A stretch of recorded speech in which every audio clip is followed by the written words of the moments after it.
of different opinions. That when you express disagreement, you're quickly seen as an enemy. You are quickly criminalized. I mean, I see what is happening around, and it's concerning. You see young people who want to come out on the streets to voice, to say we are fed up, we don't have jobs. You see them being beaten and roughed up. So are those going to overthrow the government? No. But they have a point to make about their pain. So opportunities for people to challenge, question the government are fewer and fewer. And we are seeing a government that's less and less tolerant. That's all I can say, that this less tolerant. And I think what he's experiencing, others are also experiencing, other parties, other groups, even NGOs. Honorable wakyalidde Doctor n'omulaba ekifaananyi ky'abamumanyi babuza ali mu mbeera ki at a very social level. I must confess mukwano gwange naye njagala kubuuza ali mu mbeera ki, omuntu ali eyayagala kubuuza Doctor ali mu mbeera ki, mugumu yatendewaliddwa, simumanyi ng'omuti omuntu atya naye ali mu mbeera ki, omuntu alaba, omuntu awuliriza amanyikiza Besigye leero bw'oba oyogera naye omugamba nti Doctor ali mu mbeera ki? Doctor Ali, I have to say this in English, he's in good spirits. Kagamba, mentally, Ali strong. Amanyi nti ali innocent. Amanyi okugumikiriza embeera y'ekkomera, asula ku floor, kafalisa akali thinnest, tebamukiriza pika mattress. Era ne lwaleero ngenda kugula suuka nsindikeyo. So conditions z'obusibe si nnungi, naye yamanyi okugumiikiriza, muntu mugumu. Ekirala kyendaba takyalina maanyi ng'edda. Akuze simwagaliza kubeera mukomera, nandyagadde nti bamuwe beiru akomewo awaka awoleze emisango gye waka. At least bakimanyi mu gavumenti nti Dr. Kizza Besigye tajja kudduka.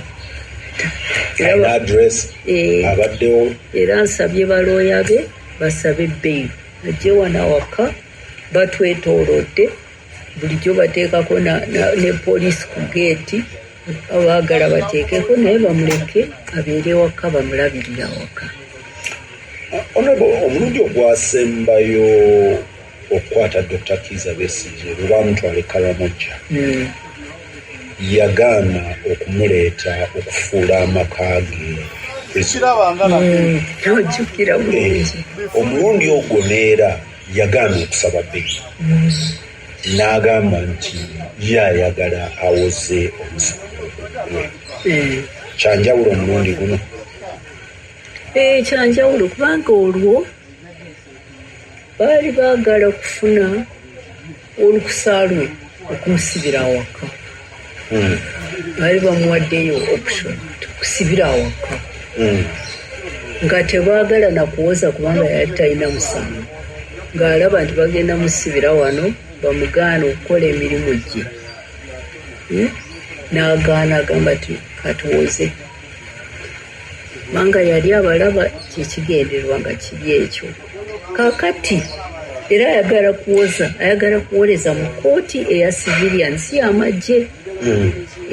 Era bwe ŋŋamba nti bamuwe bbeeyi akomewo awaka, sigamba nti babiveeko bamusibire awaka omusango gubeerawo nga alina omusango naye nga tawoza. Ayagala kuwoza, ayagala kubeera awaka.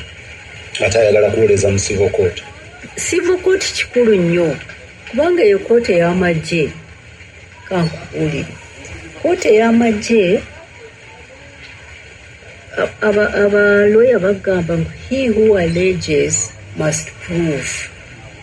Ate mu kooti eya civilian, the burden of proof is to prove beyond reasonable doubt. Standard ya proof eri waggulu nnyo kusinga nnyo ku misango gino egya criminal which can cost you your life. You must prove beyond reasonable doubt. Because if you don't, and you convict someone and you kill them, later on you found you were not right, you can't bring them back. So that burden of proof is the highest. Now, Mukote Yamaje is not there. Burden of proof is once. Actually, in the military, often you are guilty and you prove yourself innocent. Something like that. Really, their burden of proof is low and they can convict you. And they do that because they are in very dangerous conditions of fighting wars and so on. But he's not fighting a war. He's not a soldier. And there's a law which is clear, Constitutional Court ya Kisarawo. If you are a civilian, you should not be tried in a civilian court, in a military court. So because the crimes they are accusing him are so serious, we trust that in the civilian court, he will prove his innocence. No one, even the panel who are judging, you don't have to be lawyers. Yeah, they're just soldiers. So you see, this is just another way of deciding that he's guilty and putting him somewhere where you can get a verdict of guilty. Honorable, oyogedde ne doctor wamulabye otugambye emirundi ebiri sofa awuliriza ayagala okumanya ekifaananyi. Doctor, bamukwata batya okumutuusa mu mbeera eno? Yazuukuka n'atuuka mu hoteeri nga bamulumbye, yakugambye yagenda okulaba nga abantu abamanyi tabamanyi, because ekifaananyi kisigala kiri hazy. Ate eri ebweru, I am sure byempulidde obiwulidde, the propaganda audios or AI generated audios, nalabyeyo omuntu eyatugambye nti bwe yagezeseza audio gye yawulidde in an AI tester ng'emugamba erina a very high percentage of being AI generated. Siri mukugu mweyo industry. Naye gwe atuddewo tudde ayogedde ne doctor. What's his story? Siri mukugu nange mu bya IT. Naye obwo obuvidiyo nange nabuwulidde. Obuvidiyo obusimanyi bu audio. Audio obwo nange nabuwulidde. Kyembuulira abawuliriza bo kino. Musabe Katonda ate mwogere Dr. mu advocate, speaker, Dr. Fune chansiye kuyumirira mu kooti ya Uganda eya civilian kwewozako. Obwo bu audio bulabika bakwatakwatamu perhaps ng'alina conversation n'omuntu ku bintu birala ne basalamu obutundutundu obw'okulaga nti mulabe wa Uganda.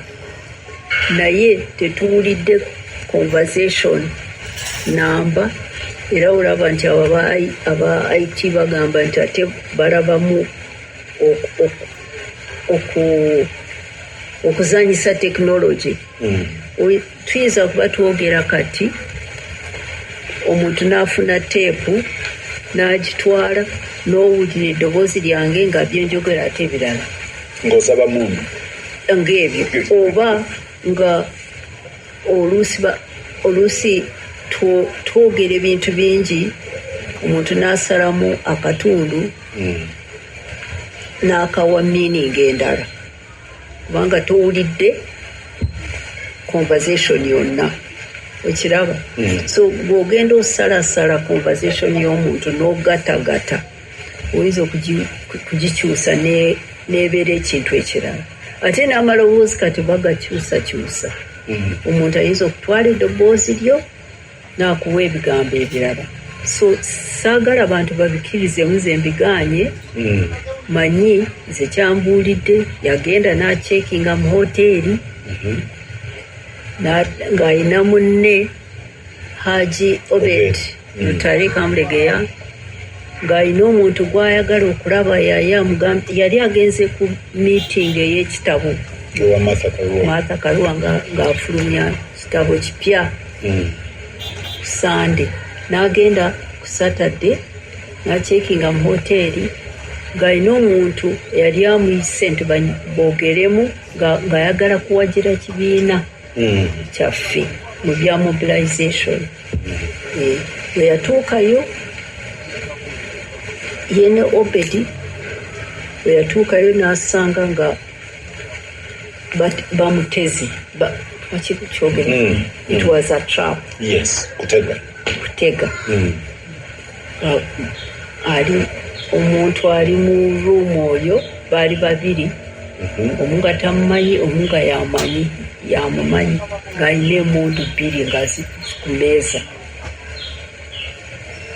n'amugamba nti tuyinza okubayamba dokita yali anoonya sente za kukola mobilization ne sente tulina ate n'emundu tulina n'abagugamba nti embundu ngaffe tetuzeetaaga zino mbundu zo tetuzeetaaga awo nga bakyayogera wayingiramu abantu 8 nga bambadde civilian nga bagamba nti polisi ya Kenya weyaggulawo oyo omusajja gwe yali amanyi omuzungu n'abaggulira ne bayingira ate ye n'afuluma n'abula ye tebamukwata yabula kasita bano bwe bayingira n'agenda ne basigala n'omuntu omu omulala nga tebamumanyi n'okumumanyi